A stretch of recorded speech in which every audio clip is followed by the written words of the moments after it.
Good, thanks, guys. All right.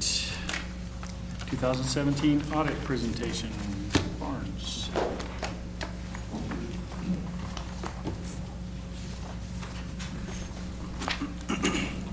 Good evening. Good to see you all again. Make it once a year. Could you please state your name? About in July. Oh, sorry, Eric Barnes. Auditing firm is Fiscal Focus Partners. We do have a new name this year. Partners come, partners go. We got tired of having to change when partners come and go, so we went to something that we wouldn't have to change. We did conduct the audit of Town of Lochbuie for the 2017 financial statements. And we have some minor procedures left to do back at the office to finalize things, but I can tell you that the audit proceeded well. There were no surprises. Things, it seems like 2017 was a fairly quiet year. The accounting records were in good shape. Mr. Green does a really good job, and I think you're lucky to have him up here doing work for you. And so the adjustments we had to the financial statements were only in the nature of going from fund to statements to government-wide statements, nothing in the way of error corrections or anything like that. So that's always good news. A quick refresher course on how we go about the audit. We get together as a team in our office and we conduct a team meeting. People that are on the engagement, people that are not on the engagement, talk about your financial statements, how you do things based on our experience, and then we plan how we want to conduct the audit and if there's anything unusual that we need to examine for the current year. Electronic data has changed a little bit the way auditing is done. We used to be out here for 2 weeks plowing through boxes and filing cabinets and records and all that kind of thing. Now we're out here for about 3 days and everything else comes to us via electronic transmission from David, and we're able to do a lot of it without having to be on site.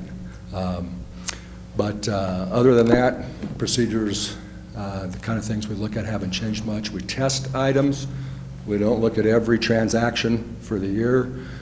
We make selections, samples. We test those items, see if there's supporting documentation, and if things look like they're recorded correctly, and draw our conclusions from that. Our job is to issue an opinion on your financial statements, and that we are to obtain sufficient and appropriate evidence for the numbers that are in your financial statements to assure ourselves that they're materially correct.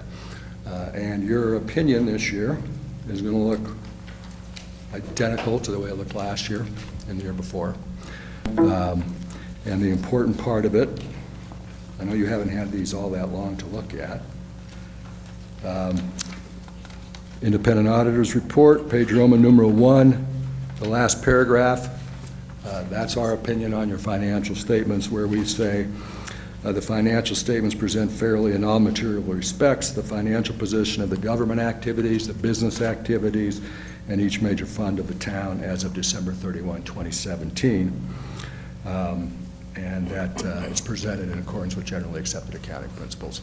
That's what's called a clean opinion or an unmodified opinion, so you achieved that again. As I said, in looking through the financials, conducting the audit, there wasn't really things that were unusual during the 2017. Remember, these are 7 months old. I'm not sure what you've been up to lately. But in 2017, we didn't see anything that stuck out to us to a great extent. Looking at bottom of page 3, I'm not going to go through all these pages, so don't worry. Bottom of page 3, well, middle of page 3, you have an unassigned general fund balance at December 31st of 2017 of $1.28 million. If I look at the expenses, the general expenses for your general fund for a year, that's about 4 months worth of expenses that you have sitting in your fund balance. and I think that's fairly typical. We see anywhere from 1 month to a year, that kind of thing in general fund balances for various towns. I think when we first started doing the audit for Lochbuie, there was not a fund balance in the general fund. So things are looking much better than that.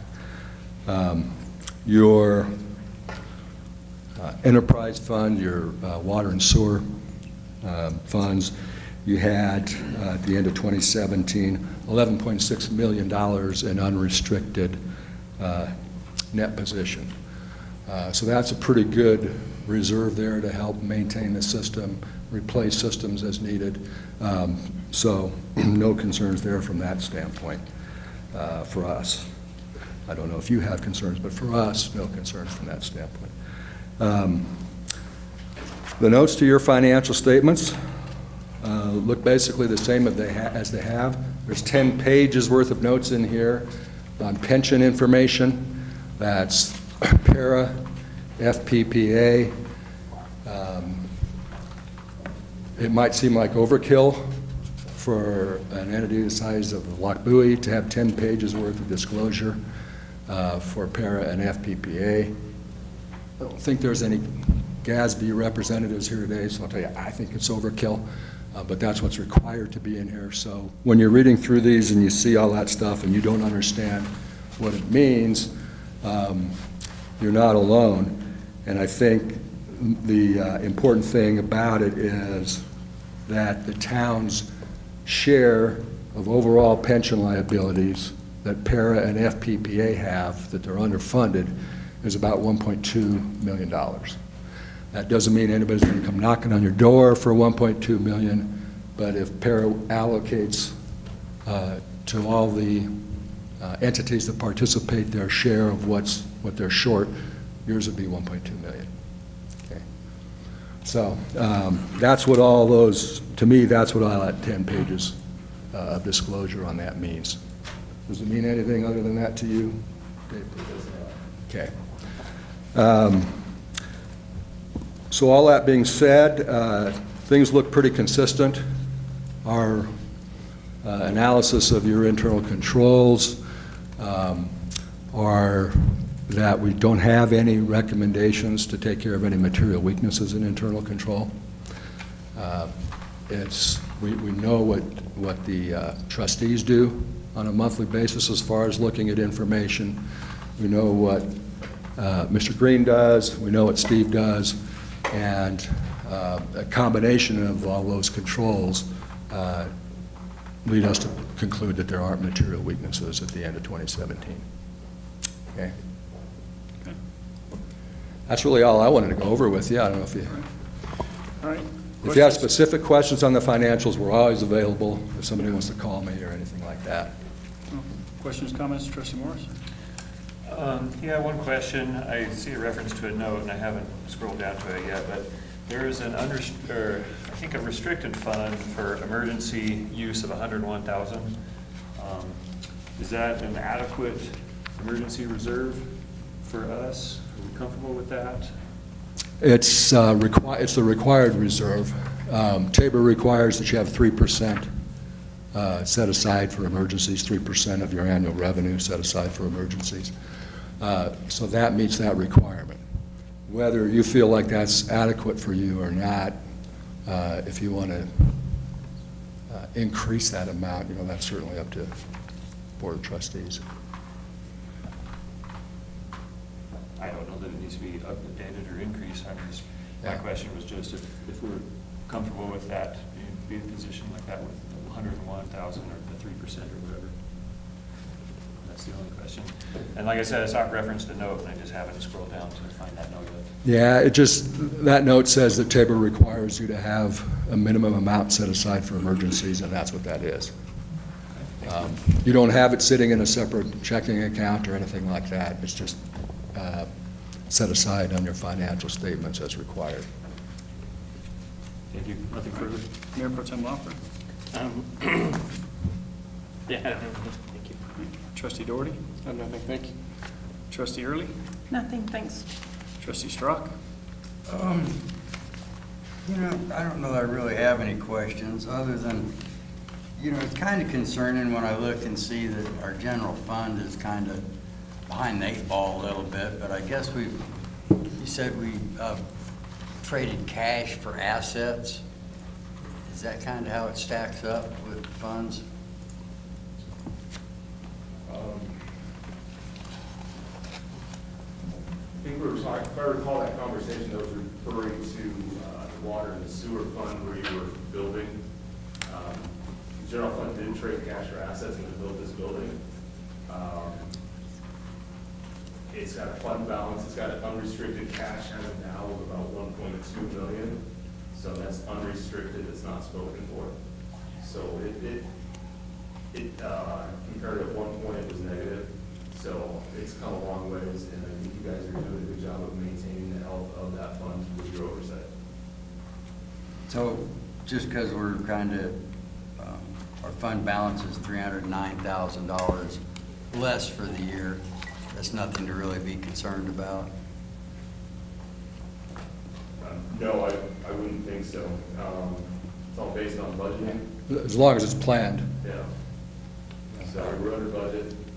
All of that was planned, just based on the projects that were outlined, the costs that were outlined. So governmental was really going positive or negative, and as much a concern as to the why it happened and whether or not it's planned. Your actual expenditures, actually in all your funds, was really pretty close to what your budgeted amounts were. So did a good job of budgeting or spending or both. Thank you. Yeah. All right. Thank you very much. Okay. Anything, Steve? The only other thing I'll mention, we're throwing some numbers around here, there is still $1.3 million restricted on here for the whole Sand Hill. The Sand Hills, yeah. So that hasn't gone away, still there. And as of December 31st, the You money just was can't still in give the that bank. money away. All right, thank you. Thank you. All right, next item is the waste. Do we need to do a motion to accept? Do we need to? Yeah. Yeah, So I'll make go a ahead. motion to accept the 2017 audit. Second. Roll call, please. Mayor Mahoney. Yes. Trustee Doherty. Yes. Trustee Morris. Yes. Trustee Lofgren. Yes. Trustee Strong. Yes. Trustee Early. Yes. Thank you. And motion carries. All right, the next item is the wastewater treatment plant project update, JVA.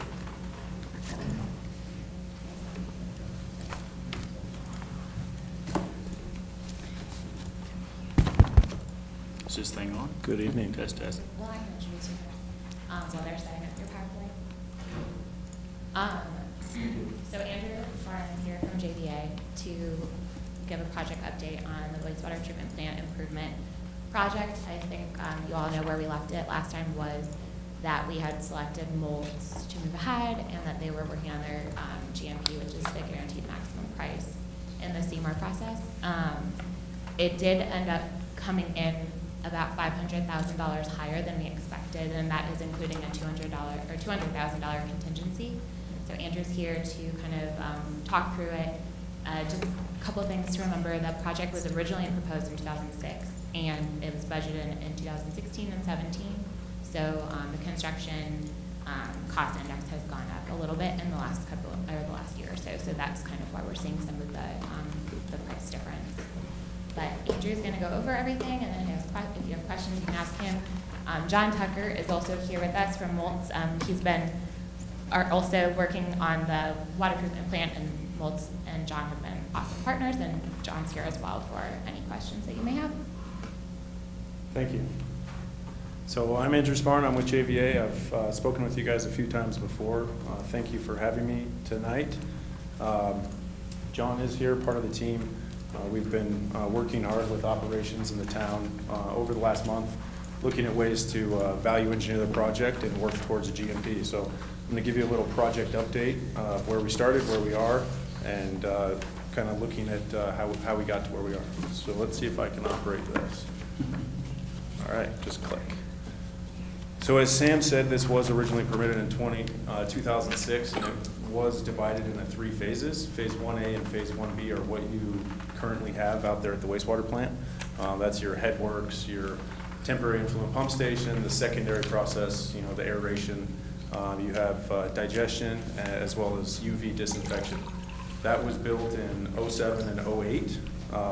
What the current project here, the scope that we're presenting is Phase 2 and 3, which is making the influent pump station permanent, as well as grit removal and biosolids handling. And so those were permitted in 2006, and the way it works with a site location application, when you submit it to the state and they approve it, and then you start construction within the first year, you have initiated construction on the approved project. So we've finalized design and have the intent to hopefully construct Phase 2 and Phase 3. So really high level, Phase 2 is the influent pump station and grit removal. Really right now what you have is a glorified manhole with good pumps, but smaller than what you would have done originally, as well as not like a dry well, wet well like is designed. So harder to maintain and really like a temporary pump station. Grit also was not included. Grit really helps your equipment downstream. It really protects it. Grit's abrasive. It's hard on diffusers and aeration as well as pumps and all equipment downstream. And then the solids handling, you have like a 0.5% to 1% solids. Right now, you contract with someone to come on site, dewater those solids, and then haul those solids. So having the capabilities to dewater your own solids will have payback over time and reduce operations costs. I don't know, ultimately the town might actually even haul their own solids after they dewater them. And you can always jump in if I misspeak. So there is really actually a payback for solids handling. So just high level, it doesn't look as good as it does on paper, but it's an isometric of the solids handling. It really didn't come out up there, but you have your grit vortex, you have your grit pumps. Grit classification and dewatering are actually shoehorned in the headworks building, and then you have your dry pit submersible pumps that are easily maintained because they are in a dry space. You don't have to get them out of the drink and maintain them out of the water. You didn't want to build us a 3D model and bring it in here so we can see it better? We actually have a fly-through. Next time I'll do better. No. We do have the full 3D model. So then the solids handling. So this one, it's actually in the process pump room is where we've fit the solids handling, the rotary fan press, polymer injection, and then you have a cake pump that actually pumps your dewater solids out to the sludge loadout. As originally designed in 2006, it was in its own building, and in 2006 dollars, these two projects were about $5 million. So there was considerable work to bring the scope down right now, and we had wanted to get it to that 3.5, but you'll see we're a little more than what was budgeted in 2016 and 17. There we go. So we had put in 2.5, we being the town, you guys budgeted 2.5 for grit and influent pump station, and then about $1 million for solids handling. As you know, we applied for a $1 million grant from DOLA through the Energy and Mineral Impact Fund. We didn't receive all $1 million of it, but you guys were granted $800,000, which is a nice chunk of change. So with funding in place, we advertised for CMAR. That was the last time we spoke to this project. CMAR, I won't beat the dead horse, but CMAR is an alternative delivery process that is supported by DBIA. The whole goal is to work towards a guaranteed maximum price. It is a competitive process. Construction documents are not at a 100% design level when you bid the project. And then with a contractor on your team with operations in the town, you work towards final documents as well as refining that guaranteed maximum price. So we advertised and selected Moltz Construction. We did receive 4 bids, and we selected Moltz based on their proposal and really being low. You can see the selection criteria on the right that Town staff, operations, and JVA all evaluated all 4 bids.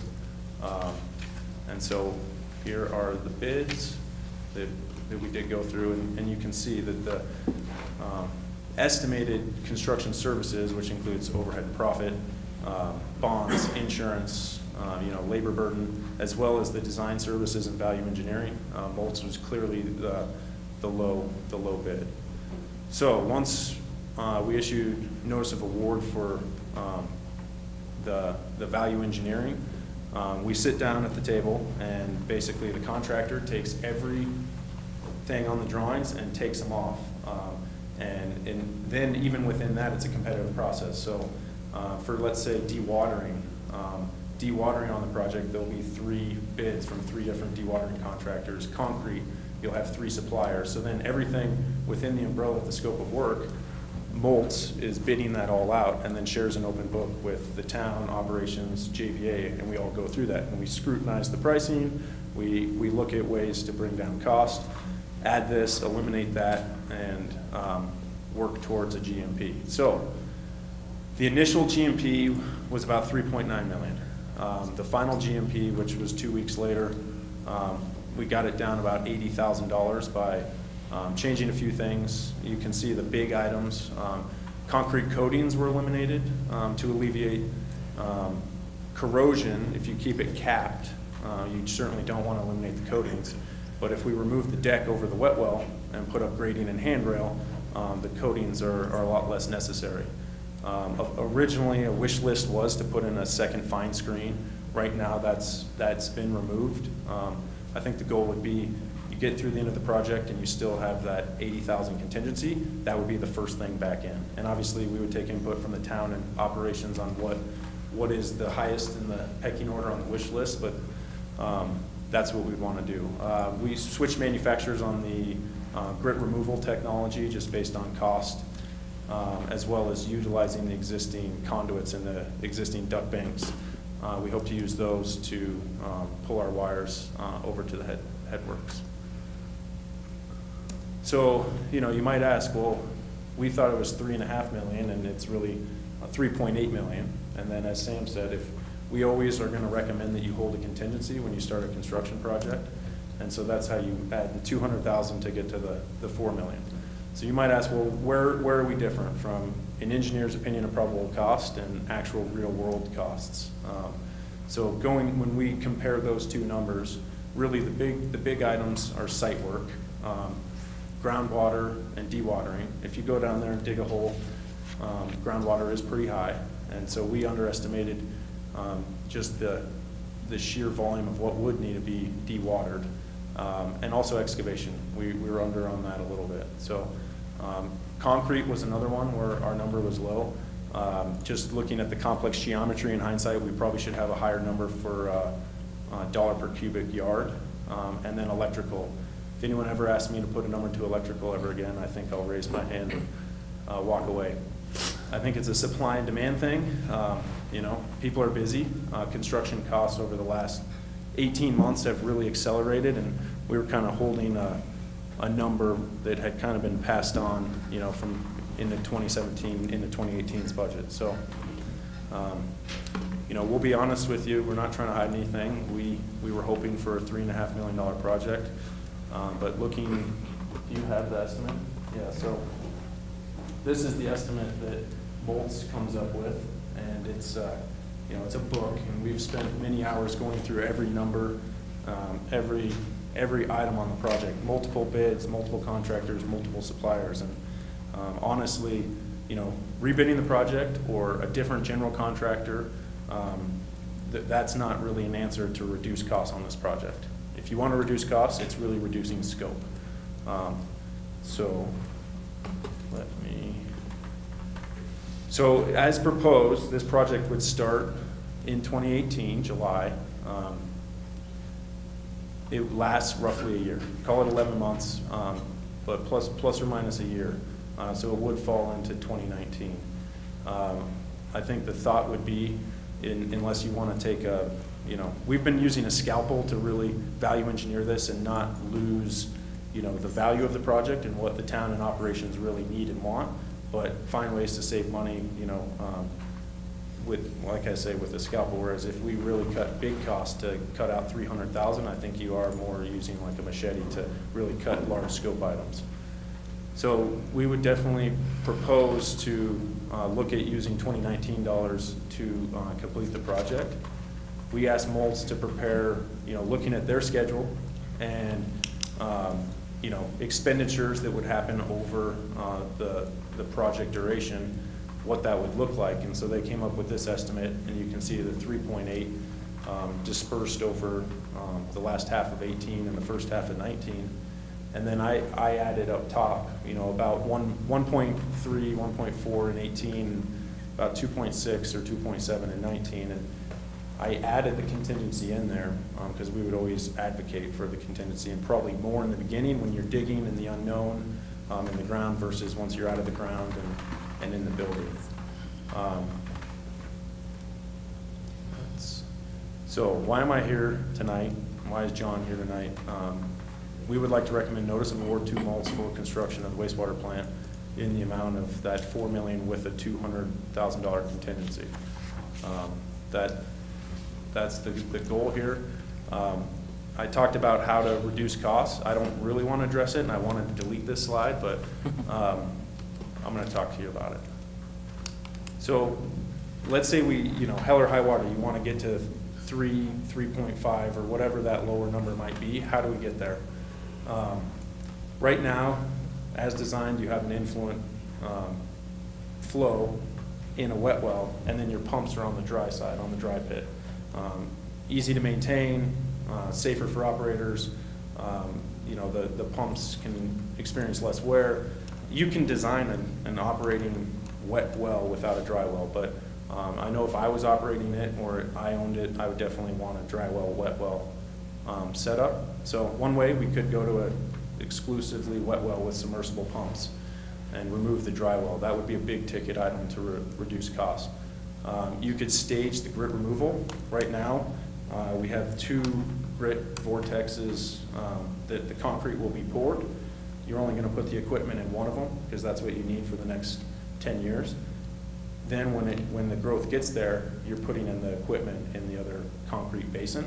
The reason for that is I wouldn't want to be the guy coming back. If you don't pour the second basin right now, you'd have to underpin the other existing structures, excavate right next to existing buildings, and it would cost a lot more down the road. So that is one option, but you're going to spend more and some on the back end. I don't know if that's 5 years, 10 years, 15 years. That depends on rate of growth. Reduced contingency, that's an easy one. 200,000 is about 5% of the project costs.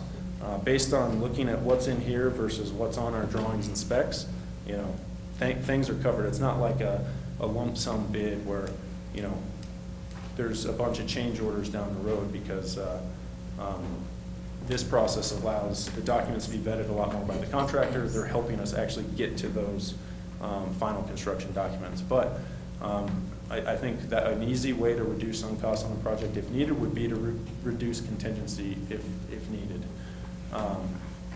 And then obviously phasing the work, thinking about whether it's pushing solids or grit or some item that can easily be chunked out and move it down the road. And I don't advocate for any of these, and I don't think they'd be the right decision, but we do have to think hard how to get there if that would be the goal and intent of the board. So that's all I prepared, and then really we're here for any questions you have about the project. All right. Trustee Doherty? With a contingency, if that's not used, does that come back to the town, or is that part of the contract, so that goes to Moltz? It does. So it's not like a design build where, there might be in the contract to split the contingency between the contractor and the town, or it all comes back to the town. So for example, actually, we just did the substantial completion walk at the water plant this morning, which is also Moltz construction, and we're at about $40,000 in contingency remaining, which that doesn't come to me or Moltz, or that's the town's money that was budgeted that will come back to the town. And so for the water plant, it was $100,000 contingency to start, and $60,000 plus or minus was used. I would say most of those items were more wish list items, kind of from the town and operations thinking, hey, we have a contractor in here now, we're doing something, it makes sense to add this right now. It's not going to be cheaper down the road. So it wasn't necessarily, there was one electrical line that we didn't know that was true contingency, and that's why you have the contingency. But most of the items were, I would say, town-initiated, value-added to the project. So that 40,000 is coming back to the town. I guess I really don't have anything else. I guess my comment on the contingency is if we were to remove that, that's really not saving the project money if it's going to come back to us in the end if we don't use it. So I guess it's just showing it on paper, showing it less on paper today versus in a year from today. So I guess I don't see any reason to do that. That's all I have. Okay, Mayor Pro Tem Lofgren. I'm in favor of doing the project right now without cutting in order to try and hit a number. I would rather it's done right. My only question on that, Steve, is I know our budget in the sewer fund was pretty tight with respect to this project. Where do we stand on that?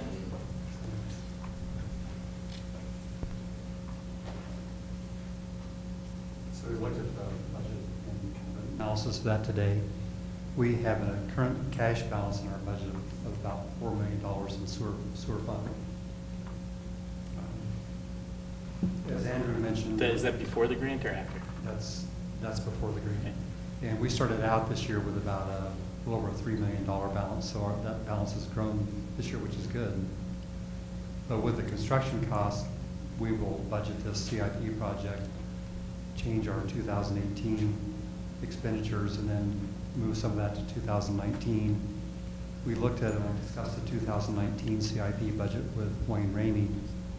We could move some of those projects in 19 into 2020, which wouldn't affect that operations of the sewer plant.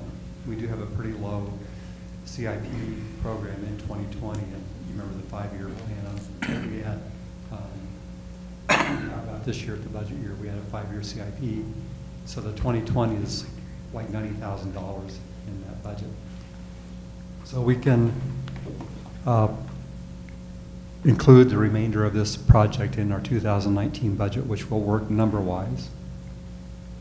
And we also have right now, which goes back to the sewer board and the escrow, our wastewater treatment PIF funds still go to the South Beebe Draw escrow account. In April, there was about $879,000 in that account, which should have grown since then, both with Brighton and Lochbuie building permits that have been issued.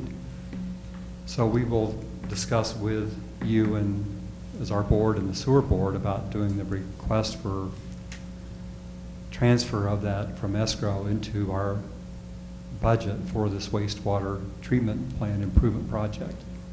So that will also supplement our cash balance in that fund. Yeah, having heard that, I'm in favor of moving forward with the slightly over $4 million project and getting it done right. That's all I have. Okay, Trustee Morris. I agree with Mayor Pro Tem Lofgren. I think if, as you explained, Mr. Stamey, if we can move things around, if we can cover it, then I say we should launch.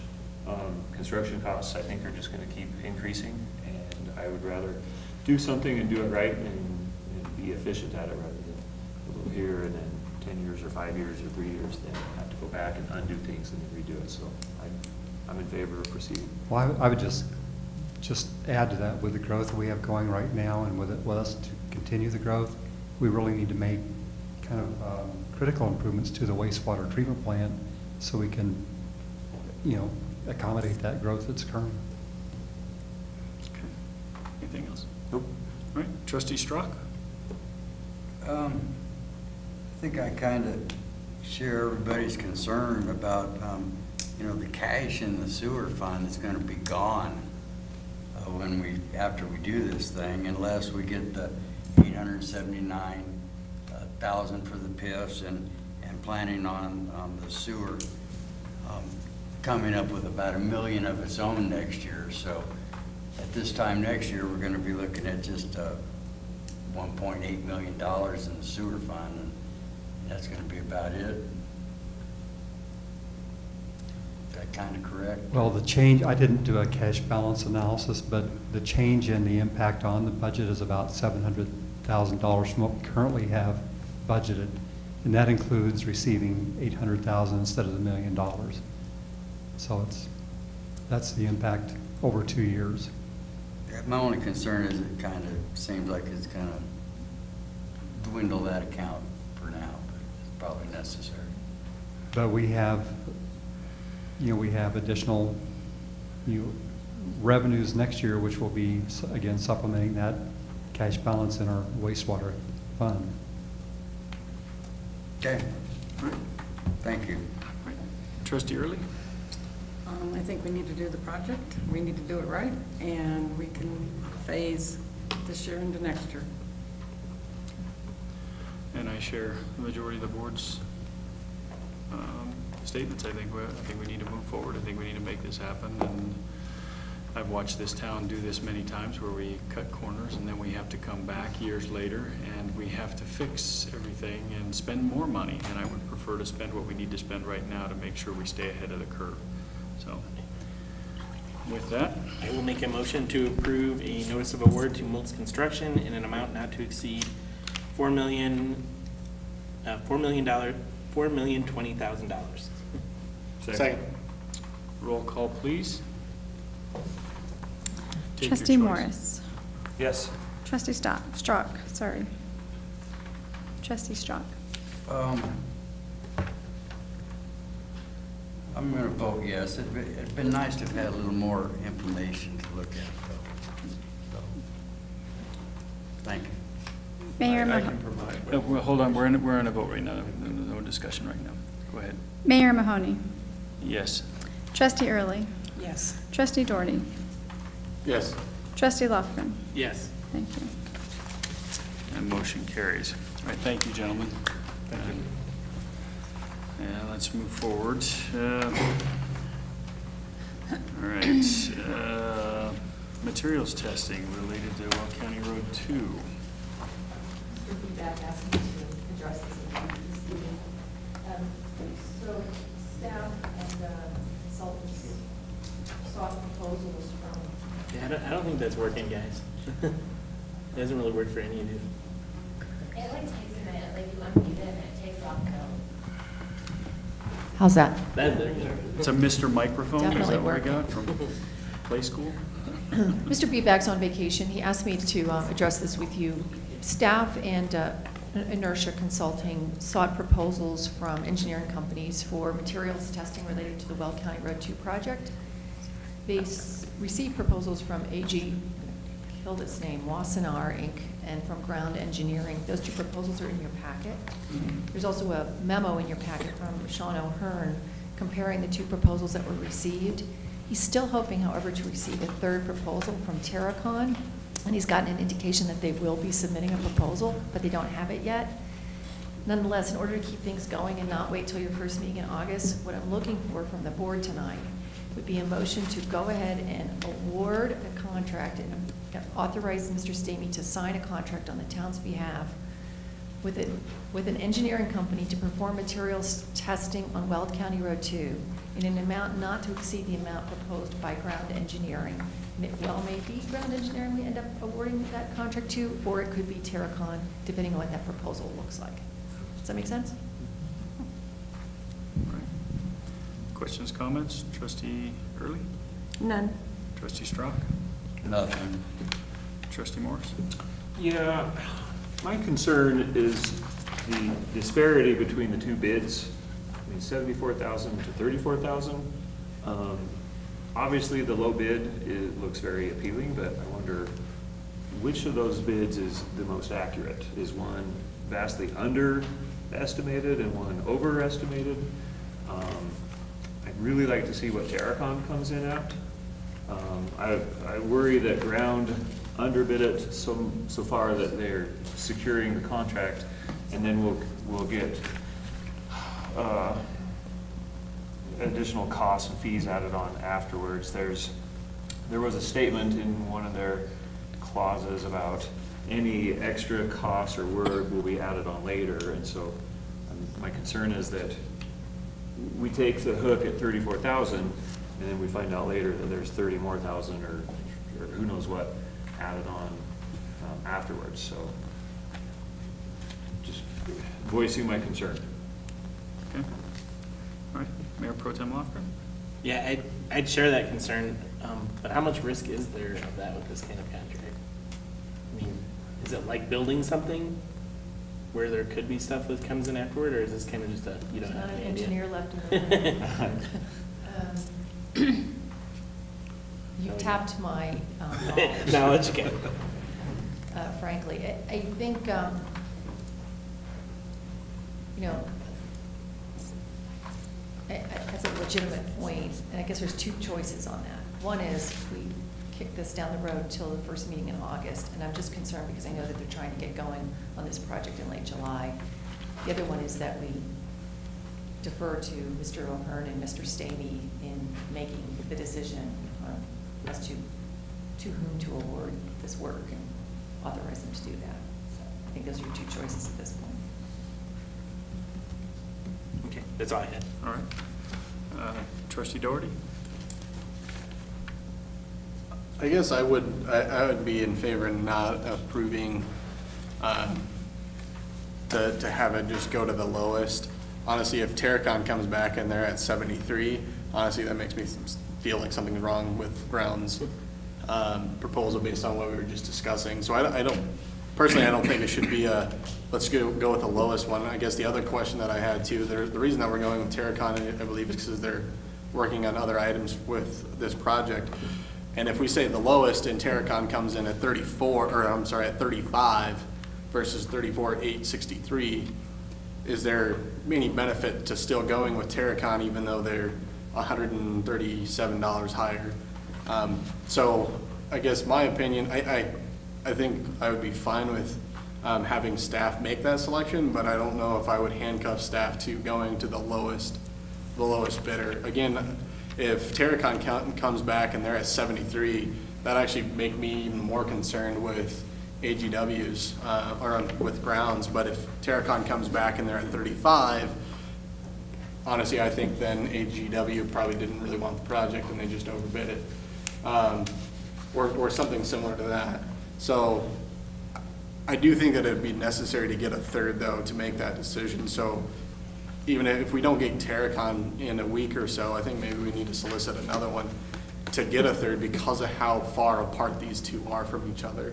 If they were closer, then I think we could go with the two and move forward. But because AGW is nearly double what Ground is. So that would be my thought on what I would be comfortable with approving. Okay. All right, yeah, and I share the sentiments. I'm reticent to say that's, so would you guys entertain raising that number? Yeah, I think we just do staff discretion up to 75,000, which is the highest bid anyway. But I Would it be possible to check with another firm and just find out what their rates are for things? I mean, we see the difference. Estimated hours is one versus the other. Cost per hour, the different tests.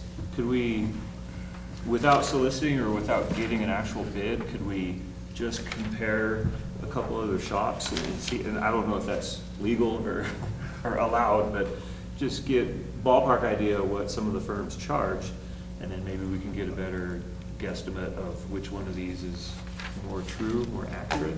would generally, not to speak for... Go ahead. Go ahead. I would generally probably say no on that, and the reason why is it's estimated tech hours. So without taking this out and actually having somebody bid, nobody's going to be able to say, because if you look at AGWs, they have 324 for earthwork, whereas Ground has 204. So if that's at somebody that's $95 an hour, you have a pretty big gap that's building right there, and then you have 280 versus 168, and 96 versus 64, and 71 versus 34. So those hours, which are hours that they estimated that's going to take for this particular project, you're not going to be able to get from anybody else without them bidding the project. I see what you're saying, that you can go and get like the Proctor testing for the soils and the gradation and so forth. Yes. But that's, honestly, that's probably a quarter of this total fee. The man hours is really where this is probably lying, and you can see a large disparity between AGW's time and grounds time that they're estimating for this project. So I don't think getting, you know, testing estimates is really going to be all that helpful in my opinion. Thank you for that. Anything else? No? No. Anyone have anything else? You know, I'd like to say in this construction environment right now, people are really gouging people. You can easily pay twice as much as you should for something right now, the way things are in this economy. So I'd be quite wary about that. Maybe a third bid would be the thing to do. I would probably kick out AGW right off the bat for them being so high. An easy example is I have an electrician that charges $85, $90 an hour, which seems like quite a bit for right now. I had an electrician a couple of weeks ago that's charging $120 an hour, and he's half the electrician. So that's a good example of kind of what's going on in the workplace right now. So beware. He's only using half the wire, though. Pardon? It's using aluminum. Yeah, he's using aluminum. Yeah. Knobbing too. The other thing that I guess I would reiterate based on what Trustee Lofgren had said is if we go with the 75, I do think it should be a requirement that we can get a third proposal regardless. So we have that. I actually don't think we should go with either one of these if we can't get a third right now. I think we should do what we can to get a third to try to solidify one of these two. Because there's other ones other than Terracon that are out there that we could go and solicit as well. So what I think I'm hearing for a motion is that to go ahead and directing staff to get a third bid, and then once we receive a third bid, to make a selection out of the 3 received bids. Based on their judgment. Based on their expertise, and to go ahead and approve the contract. So moved. Second. Roll call, please. Mayor Mahoney. Yes. Trustee Doherty. Yes. Trustee Morris. Yes. Trustee Lofgren. Yes. Trustee Early. Yes. Trustee Strzok. Yes. Motion carries. All right, next item is consideration and approval of resolution 2018-11. Anyone want to pick up However the you ball and wanna do run it. with it? I can do it if you want. So obviously our election is November, so just trying to coordinate with Weld County and Adams County. And then this resolution will, sorry, let me get there. Will approve those IGAs. And Adams County I sent late because they just finished it on Monday. They were working on those, so hopefully you all got that. But it'll do the IGAs, make me the designated election official, have Steve be able to sign the IGAs, and then there's an alternate, if you guys want to add that ballot question in regards to the 5.5% limitation, removing that. So there are 2 resolutions in here for you guys to decide which one you want to do, the one with the question and the one without the question. All right. Trustee Strzok, questions, comments? I'll be quite frank, I'm not sure I really understand the 5.5 statutory limitation on the property tax. It's just a year-over-year limit on how much revenue you can raise from property tax, and it's limited to 5.5%. It's a statutory provision that you can waive by the voters approving it. Is essentially what it is. We asked this question, it failed. And if I recall, I asked Steve last year how much they were talking about real dollars, like 40K. So it's not a huge dollar amount for the town right now, but as more people come online. I would say probably the big impact of this would be on the oil and gas valuation that we have in town. You know, and again, you know, with new construction, that's, you know, that value is not really being captured. So this kind of helps the new growth to pay more for its impact as well by being able to do this. So is this 5.5 limit on personal property taxes? Does that mean so? Real property taxes. So for all my house tax, this says it can't go up more than 5.5% Right. per year, or Year just over period? Year over year. Year after year after year? Yeah. And so if we waive that, it can go up 6, 7, 8, 10%? Whatever the revenue that happens to come in, you'll get to keep. So when assessed values go up, for instance, and pulling in more dollars off property tax, you would get to keep it. You get to keep more rather than Yeah. paying more? Yeah, it doesn't raise rates or anything like that, it just allows you to keep money that you otherwise raise. Okay, thank you. All right. Trustee Early? Nothing. Trustee Doherty? I have nothing. Mayor Pro Tem Lofgren? So it's really a growth cap then. We can't grow more than 5.5% Yeah. year over year. Okay. So, go ahead. Because it's not the individual house owners paid more than the No, five. It's a total revenue of the town. So it's not It that. takes into account additional property coming online. too. Yeah. I think that's actually important to make that clarification, that this doesn't mean that, Larry, you paid 6% and we're keeping that extra 5% of what you paid. This is a gross of the town from income. It's not, everybody essentially still paid the 5.5%. It's just a total growth. And I think that's something that should be made clear, because otherwise it makes it sound like you're paying higher property tax. And I don't think that's the case. So it's to capture the new valuation that comes on from the new construction and like the oil and gas Right. valuation. Okay. Trustee Morris? I think we should include the question and put it on the ballot. I think that restriction is an unnecessary handcuff on us, especially in times of growing economic conditions year after year. The only thing is, I think we might want to think about doing a little more public education into what it is and why, so that we can help grease it through and let it pass, rather than have them shoot it down. And that's it. Okay. Do you have something else? Yeah, I guess I'm generally in favor of putting it on, but I guess my only hesitation is I feel a little bit like we're going back to the voters immediately with something they shot down last year, and I don't.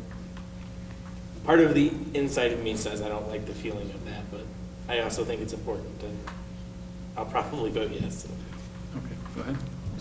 But this is a year-to-year thing though, right? So, No, this is a one-time waiver. Oh, it is a Once- one-time. Once we waive it. okay, that was my misunderstanding then. Okay. Any further discussion? No? Leave it open for a motion. I move to approve resolution number 2018-11, including the 5.5 statutory limit question. Second. Roll call, please. Trustee Morris. Yes. Trustee Lofgren. It would come any second. Yes. Trustee Early. Yes. Thank you. Trustee Doherty. Yes. Mayor Mahoney. Yes. Trustee Strong. Yes. Thank you. Motion carries. Try to give you some talking points on this. Okay. Can we put something in the newsletter that just explains what this is without advocating a certain position? Yeah, I think we can do an educational piece that's not advocacy. Okay. All right, let's move on to staff comments. Chief? So I just want to point out the traffic accident increase that we've been seeing, and I think it all is, the things we're seeing in town is really directly related to the growth we're seeing off of Silver Peaks and in West Boston. I think that it's all really contributed by the growth we're seeing over there. We've seen a lot of growth over there, especially in Brighton Crossing the last year. So I think that's where that's coming from. And so that still is our intersection that we see the most accidents in. Of course, you guys are all familiar with that intersection. So we'll continue doing it and doing what we have to do there. So you met Eric when you swore in as the new police officer, but I have filled the position of code enforcement officer. and some of you may remember him.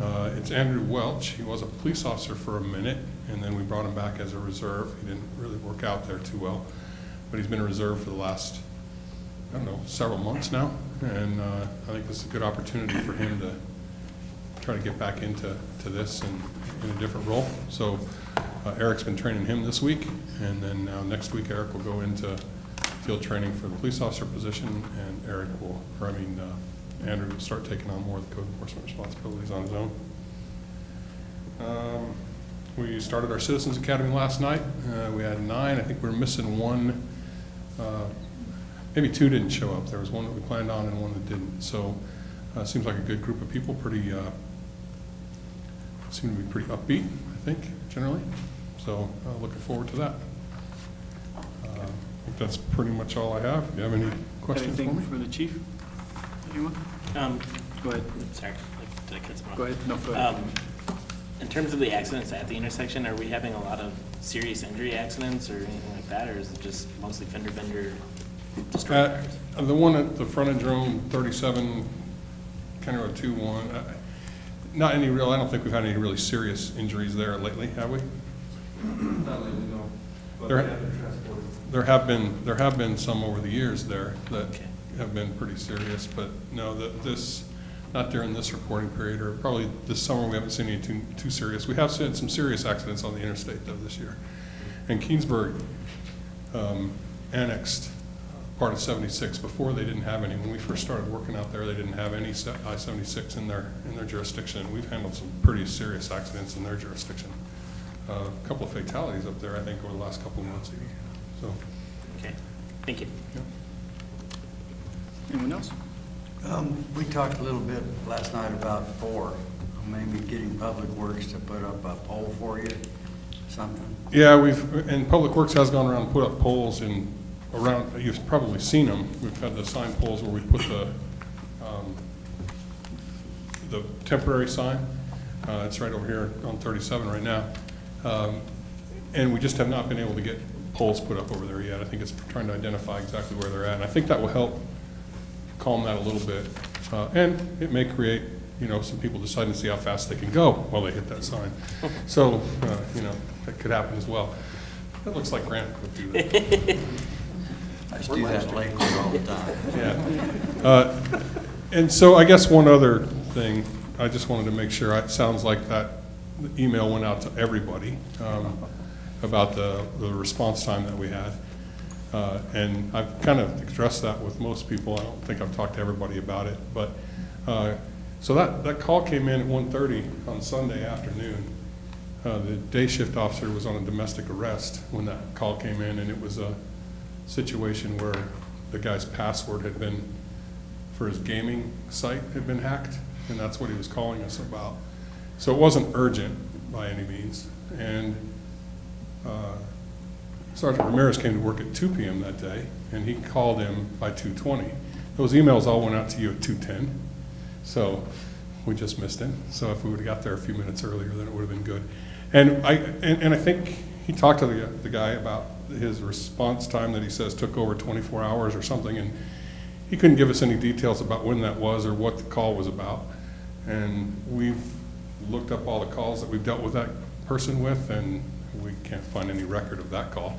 So there's been several calls, but so just so you know, I emailed him myself and asked to meet with him and talk to him about it, and I haven't heard from him. Okay. All right. Thank you, Chief. Anyone had anything else for Chief? Oh, okay, go ahead. Can you actually do anything about? Because he's the one that hacked it, so. Yeah, you're asking for a friend. Multiple times, I'm under the bus here. So, what did you do? You told him to change his password, right? Yeah, he told me he changed his password and everything else. I mean, he caught it before they were even able to do anything. It's an actual gaming site, and the IP address comes out of Malaysia. So you guys see a bill from Malaysia, that's where I'm at. Yeah, to investigate that in Malaysia. Road trip. So were you guys able to actually do anything? What? Well, there's not much we can do when they come out of those places. I mean, we can't. You guys have a tech cop that goes out and? No, you can't. I mean, even if we could identify who it was in Malaysia that it came from, we have no authority to go do anything. gotta go investigate. Well, I'm just, I mean, okay, that's. All right. So what, I guess what I don't want though is people not to call us. I'd rather them call us and then us not be able to do something than them not call us at all. So, I would still encourage that person to call anytime they think that there's an issue. Because maybe it's something that we've been dealing with a lot of people, and maybe it's something local, you know, I don't know. I don't want to discourage people from calling us. But I also think that people need to understand sometimes when it's, you know, when it's a non-urgent call, the urgent calls are going to take priority anyway, all the time. So, you know, and I think that when you say somebody didn't get a response in 24 hours, I would say that likely maybe he left a voicemail at the police department, maybe for an officer who was off duty, something like that, and they wouldn't call him back, not until they came back to work. So, so I could see something like that happening. But if somebody's got something urgent, they shouldn't be leaving a voicemail for anybody, you know, they should be calling 911, so. So I have to ask, did you get some good gear from World of Warcraft? I'm pretty sure it was actually Ubisoft. Ubisoft. Okay. Public Works. Hi, everybody. So for you that don't know me, Brandon Dunbar, Public Works Foreman. Dave asked me to give the monthly report this month. So currently we have 4 full-time staff and 2 seasonals with us. Our first seasonal is going to be leaving mid-August, and I think the second one is September. We did have a pretty big leak on Homestead. It was a backflow, it was leaking. We got that excavated, all fixed. That was about the first week of July. We have some projects set up for the Berkshire community to fix a park and, or not fix a slide in Berkshire Park that was deemed unsafe. We're going to be adding some mulch to Boulder Park underneath the swings. And we're going to add a balance beam into Boulder Park as well. And we're also going to be adding poop stations for the dogs that was vandalized last week. So on the street side, we held a pre-con meeting for the County Road 2 widening project on July 11th. We just had some warranty crack seal work done on Lone Wolf Circle. We have in the works for this month the ditch on County Road 4 and 37 for the pan to be fixed because we've noticed some drainage and erosion issues over there. There's constantly construction going on King and Fletcher. On July 6th, they've connected a new sewer line from King over to the south side sewer line, and they're starting to grade in the road for Fletcher, I noticed. We installed new Welcome to Lock Buoy signs on County Road 37 and County Road 4. And I know slurry seals is set to start the last week of August for the Lockwood subdivision. And I think that's all I have. All right, questions? Trustee Doherty, Mayor Pro Tem Lofgren. Which slide was unsafe? It's the double green one up on Berkshire Park. It's right off Shenandoah. Yes, okay. Yeah, it's has a niche out of it, so we cautioned it off, and we have one ordered. It should be here this week. So did we catch that, or did they? HOA caught that and brought it to our attention. So okay. We agreed to help split the cost with them, and we would install. Okay, all right. Trustee Morris. I have nothing. Trustee Strock. So the missing dog box is vandalism? Okay. Yeah, someone hit it with their car, I guess. Oh, I thought there was a gang of cats going around. You never know. Cats are crazy. Just never know. Did you guys do anything with the prairie dogs? Not that I'm aware of. Okay. All right. Trustee Early. Nothing, thanks. All right, thank you. All right. So see, if you had a poop station, people would use it more if it sung, right? You know, like poop, there it is, right? If they did that, they'd probably pick a bag. How long were you holding on to that, Joe? As soon as he said poop station. That's how fast this works. So just go a little bit over the monthly report. You know, flows are up a little bit from last year. Even with Brighton, As far as any oddball stuff, we had somebody hit a telephone pole, knocked power out down there. We've had some lightning issues, but, you know, it's that time of the year when we start seeing power surges and stuff like that. Plants are running very good. They did get that jetting finished up, and I think, God, that came out pretty good. You guys can, go ahead. All right, it's okay, you know, when you're talking the exciting stuff that I talk about, it's easy to talk over. Anyway, we got that jetting done. You're both talking about poo, but his is dog. Yeah, we didn't find any dog poo in there though, thank God. And then at the water plant, you know, what's weird, I don't know if it's something to do with, because it's dry this year, but we had less production this year than last year, for whatever reason. So, we'll see what, you know, see if that's kind of people are being more conservative. But I mean, when you think about, we almost 500,000 gallons less this year than last year in June. So maybe that's a sign of people really taking That's why you haven't been conservation. calling me and yelling at me about the water bills. So turn your water on now.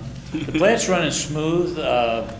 We did the final walkthrough today. You know, we picked out a few things that the contractor need to come back. A lot of it's SCADA stuff, you know, that we use on the screen that we can report in and look at. But it's a fine plan. I mean, I can't wait to go over and take you through it and show you all the cool features to it. Just had a question about that, because I was noticing the sludge hauling.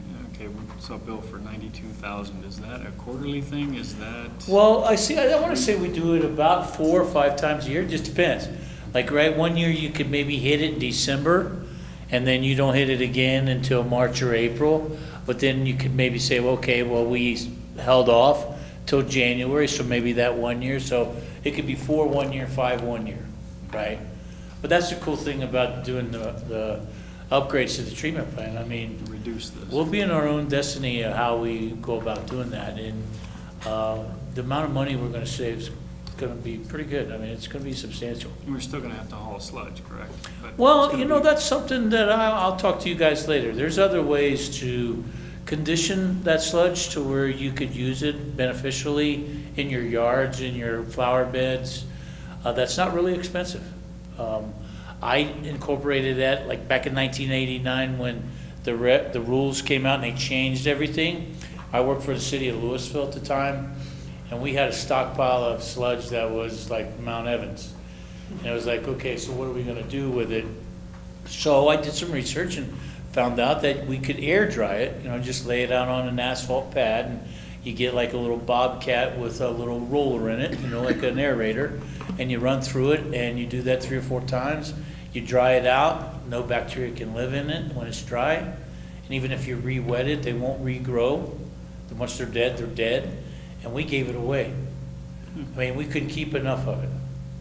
It was, people were coming down, I mean, given it's Boulder County, and I'll give you that, but, you know, people in Volkswagens with 5-gallon buckets, I mean, everything, and I, you know, my yard at my house now in Firestone, I mean, I put 85 yards of sludge down, dried sludge, and I've yet to fertilize. So there's some benefits that we could use that for, and it's an easy workable product. So A1 Organics is out in Keensburg, you know, just north of Keensburg. They, right now, we pay for them to take it. It may be where they may want to have it and they're willing to pay for it or not charge us.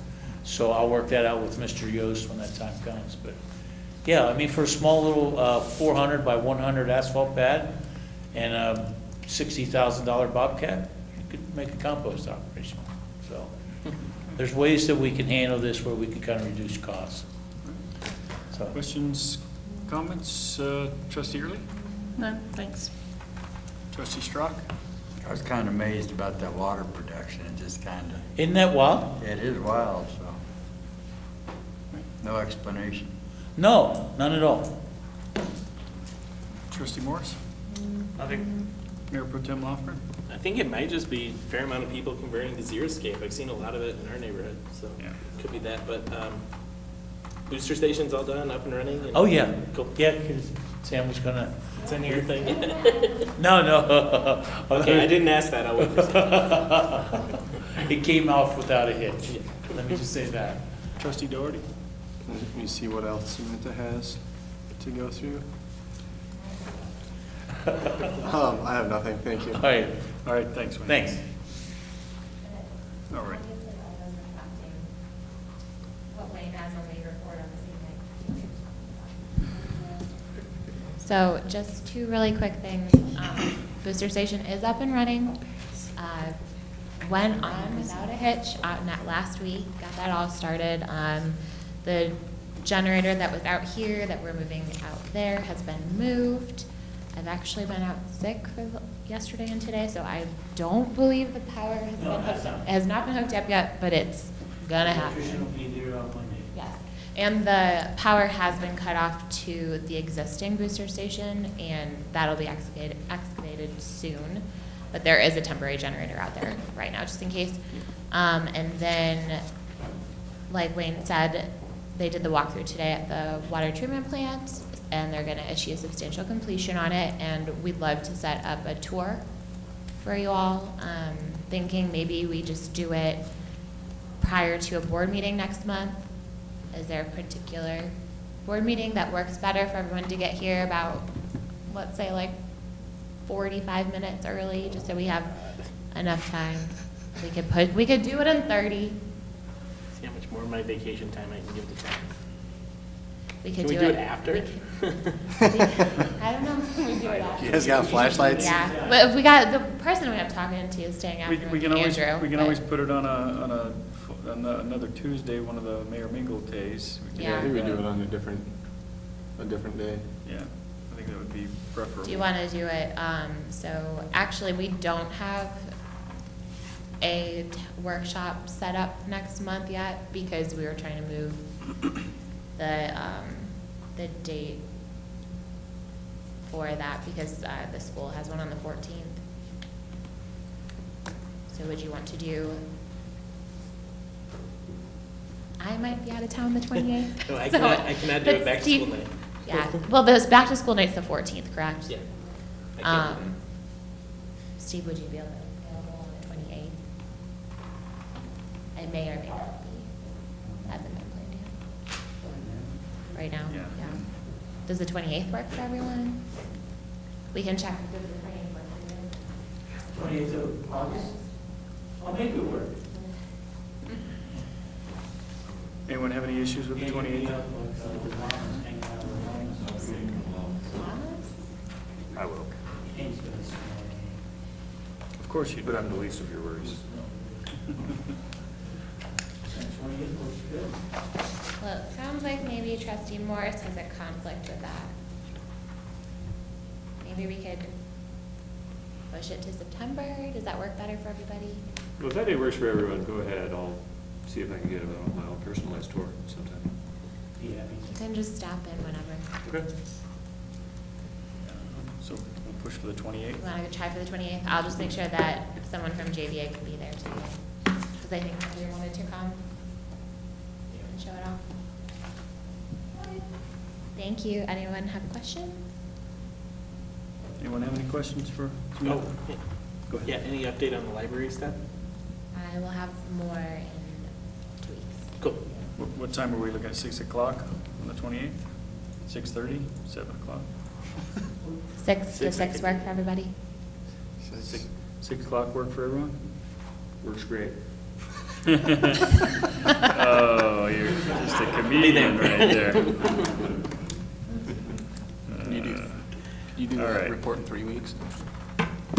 Yeah, Okay. when we're actually here. He's being objective. All right, Steve? Just, Linda, do you want to give them a little update on the election facility and Dropbox? Oh, yeah. Kind of view. So I contacted Weld County to talk to them about being a drop-off location and what our options may or may not be. I do have some information in the packet. So we can, the vote service center, polling center, sorry, We can do it on the 7th, as long as we meet their criteria, which we just would have to be in compliance with ADA and a couple other things, which is on that list. And so I just would want to know if you guys would be interested in doing that. So it'd be 7 o'clock well, actually, their judges would get here around 6:15 in the morning, and then they'd probably done about 8:30 in the night. So they'd be here the whole day, but I would guess we'd put them in here just so we could lock all the doors, and the only people would be here with the judges, and people could at least drop off their ballots. They are still discussing where they're going to have those locations, but if you guys are interested, I could let them know that we're willing to be a drop-off location, and then if they pick us, great. If they don't this year, at least they know that we're interested.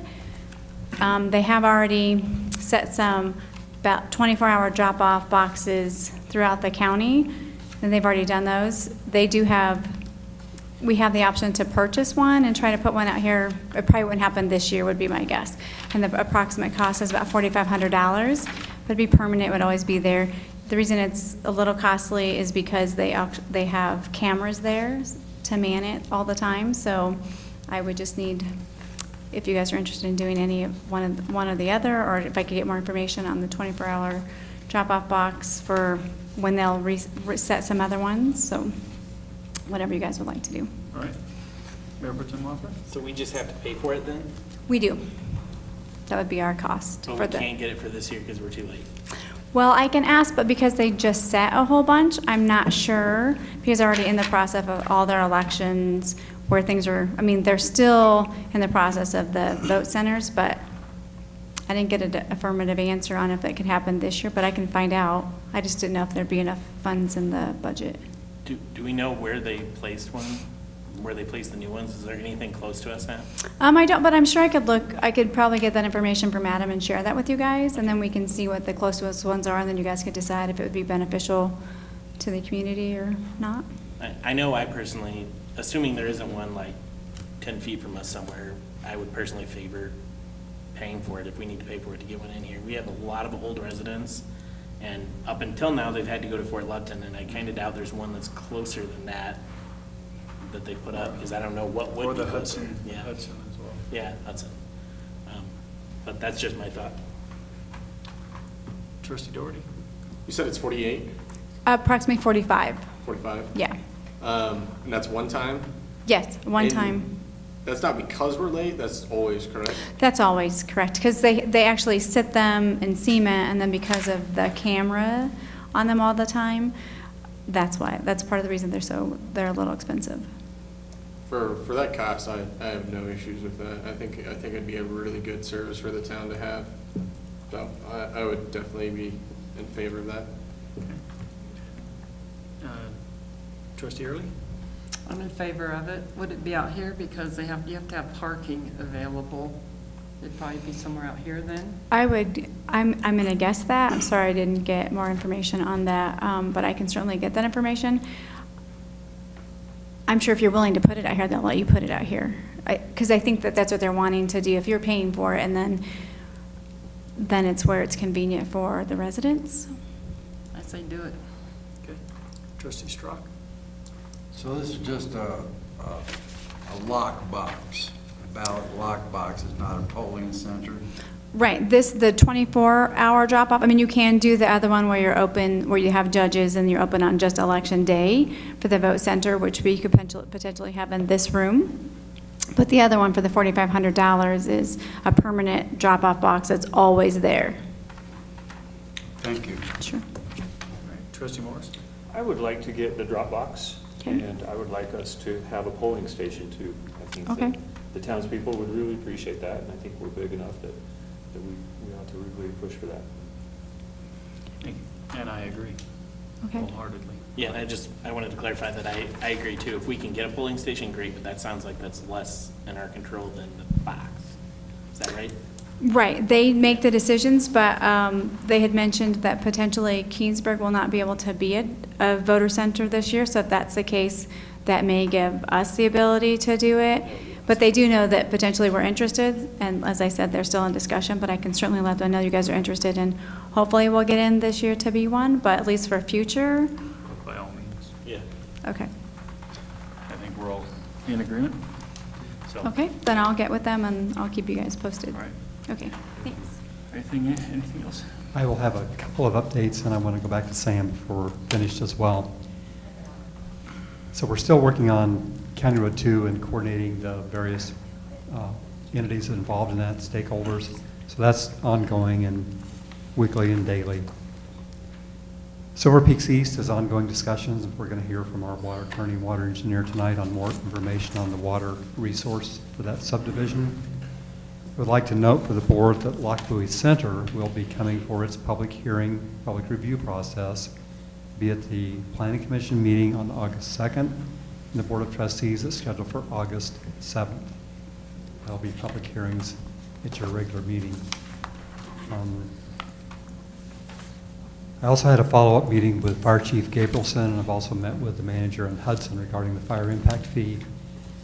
And I had several questions of information for the fire chief. I relayed the information that the board, major points of your discussion regarding the IGA and the spending plan and their CIP and what they anticipated to spend and where they anticipated to spend, and also the applicability of that fee. I've had a response from the chief on a couple of those questions, and I think even though Hudson wanted a joint IGA that all parties signed, I think they're kind of at the same place where it's okay if each entity does its own IGA. We also I talked to Chief Gabrielson about the fee and the concerns that builders may have and the board may have regarding the disparity between the Brighton Fire District fee and the Hudson draft fee of about $1,000 difference. We'd have builders in town in one location paying one fee and a different fee in another location. So that's more follow-up, and we'll be coming back with some information on that. And so with that, Sam has a follow-up as well. Yeah. Sorry, I forgot one thing, and it actually relates to what Steve was just talking about, but last meeting, Trustee Doherty had requested to look at the fees that impact the builders in town. And unfortunately, our fees are a little more convoluted than what we were seeing on the other reporting. So rather than fill out the spreadsheet the same way that it was produced in the report, we just had Priscilla pull, that's what I left on your desk, and you're probably wondering what it was. Priscilla pulled just a sample building permit for Silver Peaks, and it kind of outlines, or it does outline all the fees that impact each building permit for your review. I just wanted to mention what that was. And just to note for the board, a lot of those fees are set by the annexation agreements that the town has done like 10, 14 years ago. Anyone have anything for Steve? Well, I mentioned the Prairie Dogs, Pine Berkshire, they're coming back by the Burlington ditch. Also heard that High Plains Library may be putting the computers back in the senior center for a while. I kind of wanted to know if we were still on the Boomer Bond schedule, kind of get them here to talk to us, and I kind of wondering a little bit about Lake Henry, it's just kind of an ongoing process, and then it seems like Crestone hasn't done anything for a month over there. Do we have any news about that, or we're just lucky they're quiet? I don't have any updates on Crestone. All right, thank you. So what's the location of Prairie Dogs again, or Burlington Ditch, and where? Be north of Berkshire on the east side of the Burlington Ditch. Kind of the same place they're always at over there. Okay. Thank you. Have anything else for Steve? For Sam, so I thought Silver Peaks had a fire fee for Brighton. Yeah. Okay, so it's not, okay, that's why it's not there. Okay, thank you.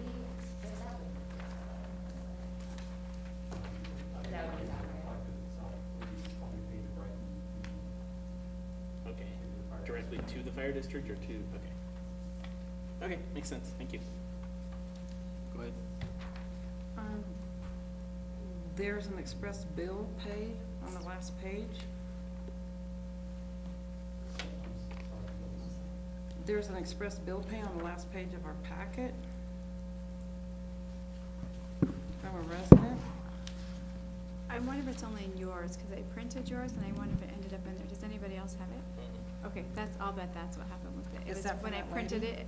No, I'll bet when it printed, someone else printed at the same time, and I didn't catch it that was in there, so Okay, I 'cause think this- it's just in yours.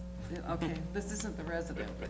Yeah, no, it's not that one, no. It was a different resident. Right. No, that's the Sorry winning about lottery that. ticket. Is it? You Oh, win. okay. Priscilla's You get probably to pay wondering their where that bill went. for them. It's just like, nobody else got it? You're the only one who got that, Bill. Yeah. Okay, all right, Mayor, trustee comments. Trustee Doherty. You have a couple of items. They're all pretty related, honestly.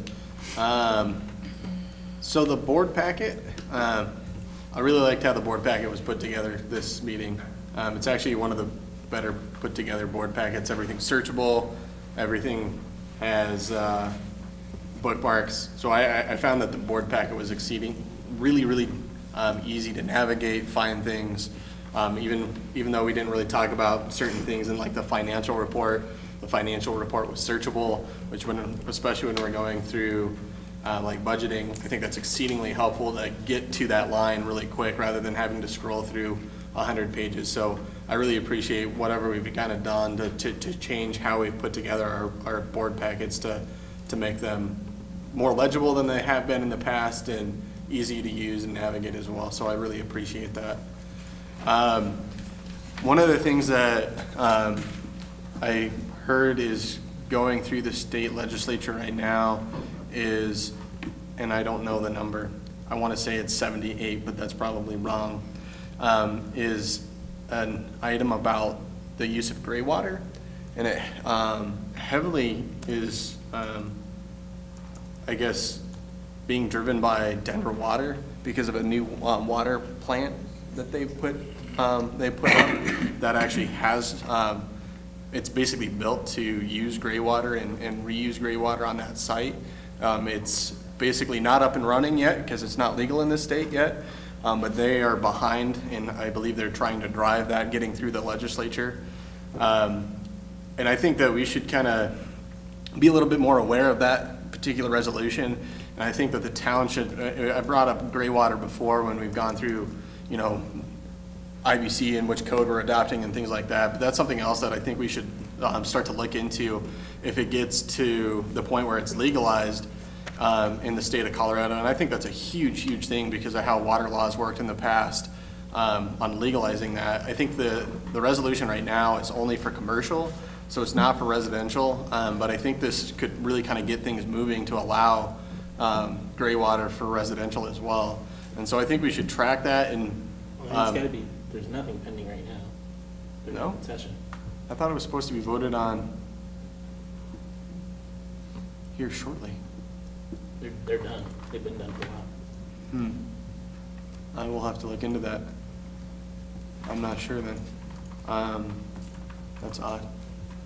I'll have to look into that and I'll let you know. Do you know anything? Well, they're definitely on session, and I do recall hearing that gray water was on the, docket last session, but I don't know honestly what happened with that, so. Okay. We can track that legislation for you. Okay. Fair enough. So I think that's a really big thing that we should look into. Honestly, if the state were to allow it and then the town were to allow it, I actually think that could help a lot of people with their water long term. I mean, being able to take water from their sinks and from their showers and so forth and using that to irrigate their land. Again, the one that I'm aware of is, and obviously I'm not really all that well aware of based on what we just discussed, but is only for commercial, I believe.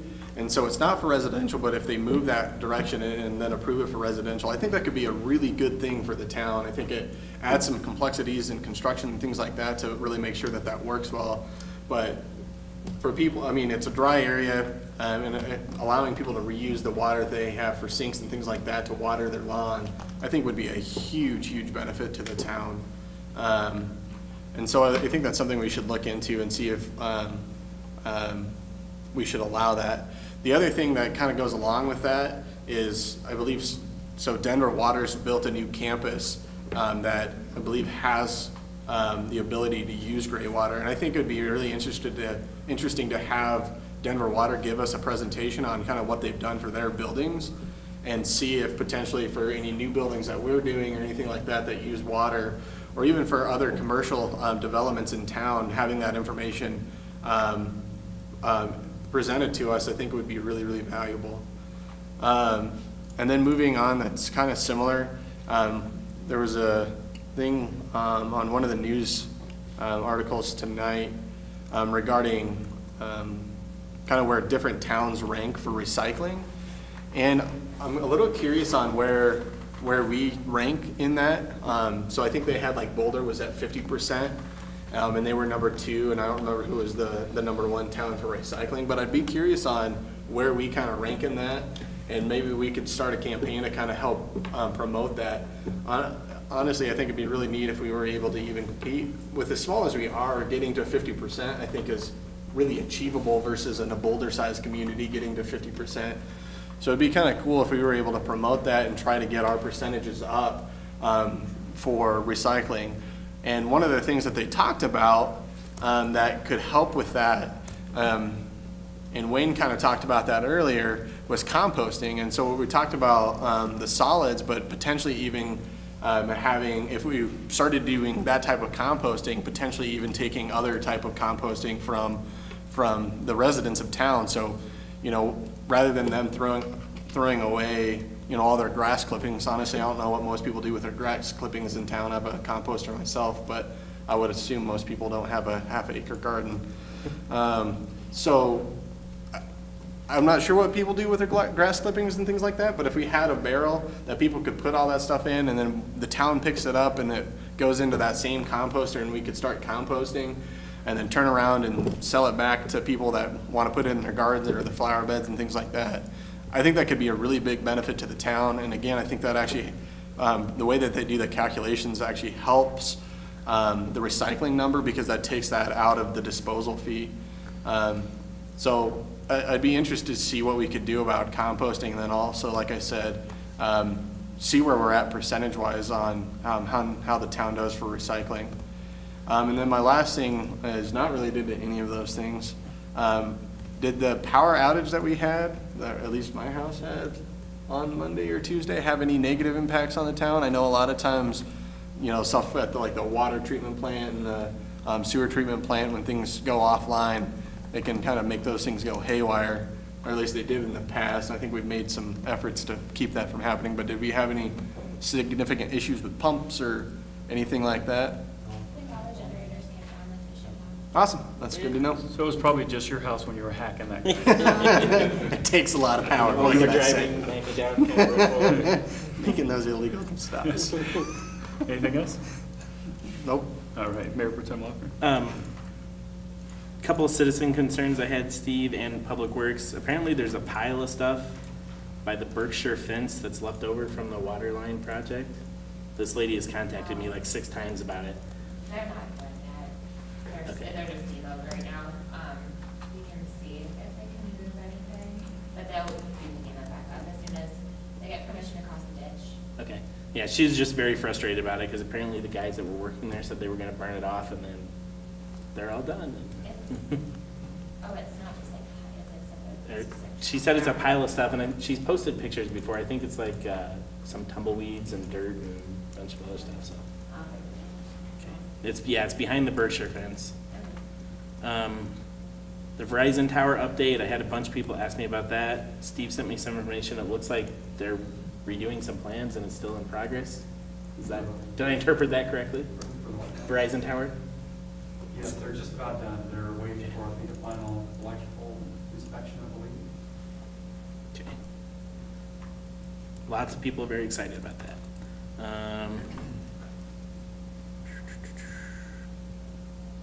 Election calendar, when will that come out? I can get you one soon. Okay, and do you think the packets will be early August then? Yeah,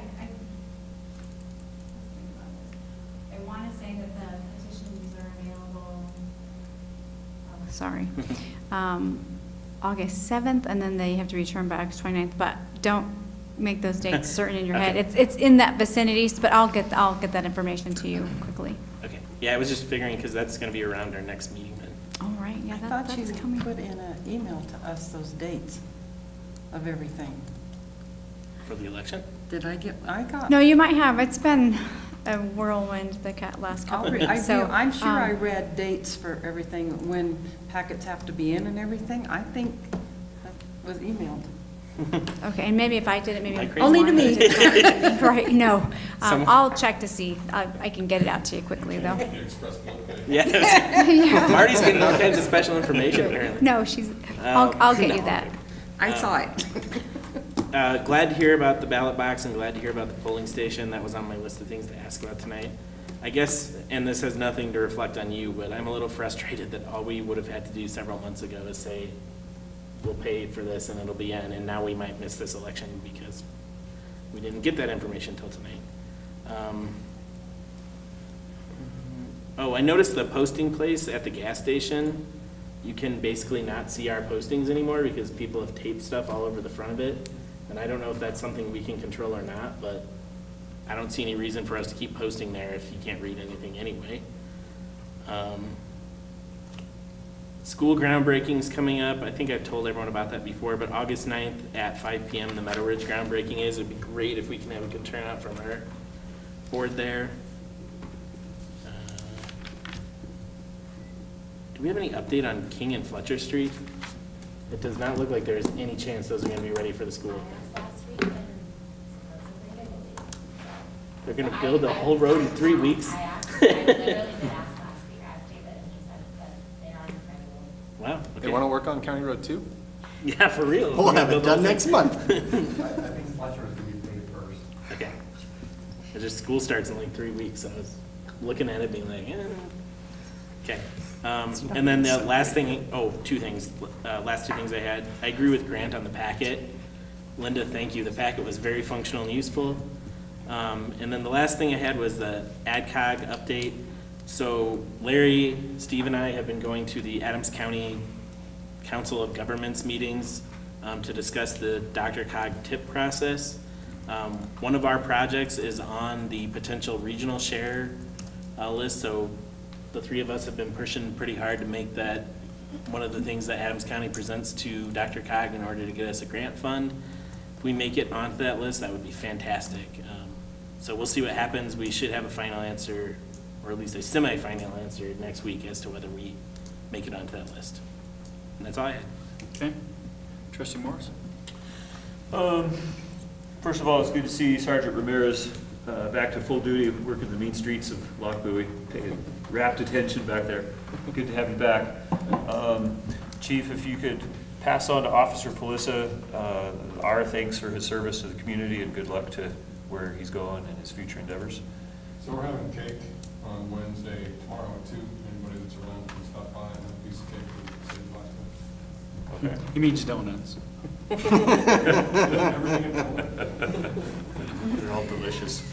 It's a round cake with a hole in it. It kills me to do anything to delay the road, the County Road 2 thing, but I really think that holding off to get another bid from another company is the right thing to do. I think as stewards of the town's money, I think just holding off for a few days or a week or a couple weeks if necessary is the right thing to do, just given that.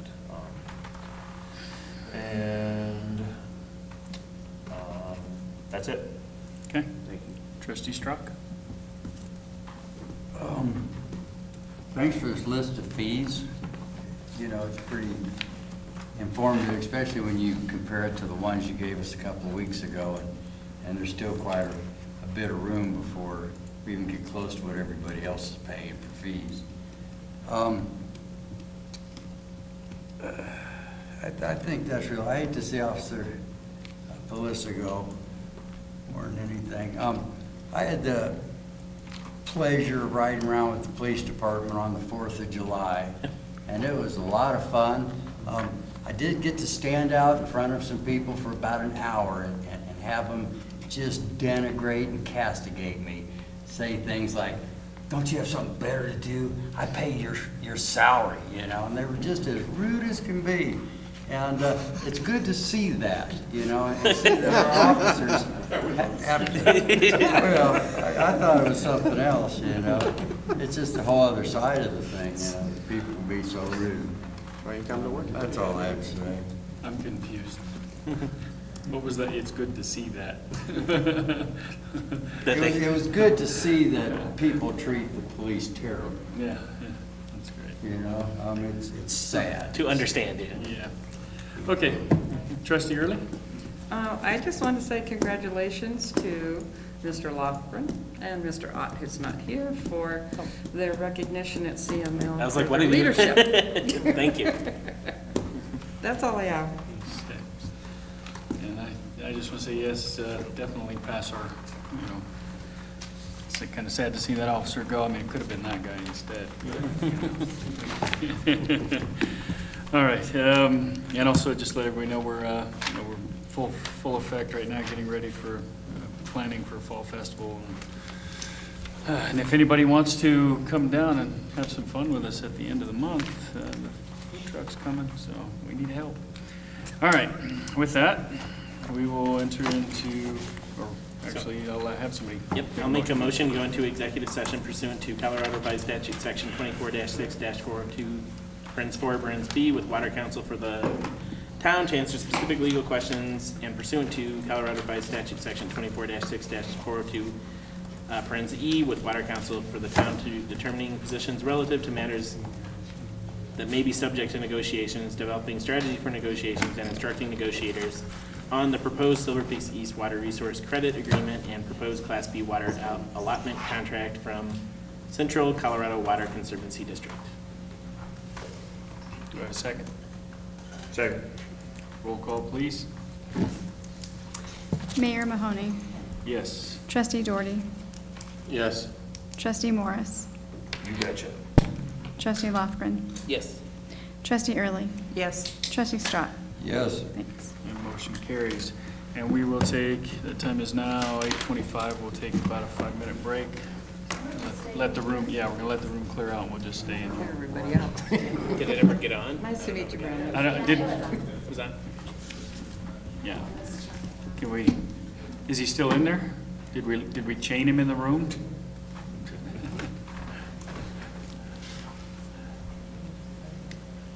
Can we go ahead and shut off live streaming? And just an FYI, everybody, when we get out of meetings from this point on, when we adjourn, wait a few minutes. We're gonna wait until we get a signal because Still recording. Live streaming will still be recording and whatnot, so, you know. Just kind of find your P's and Q's. We can leave, right? Yeah, that's where I'm at. Sure. We're not having to wait here. Hey, Larry,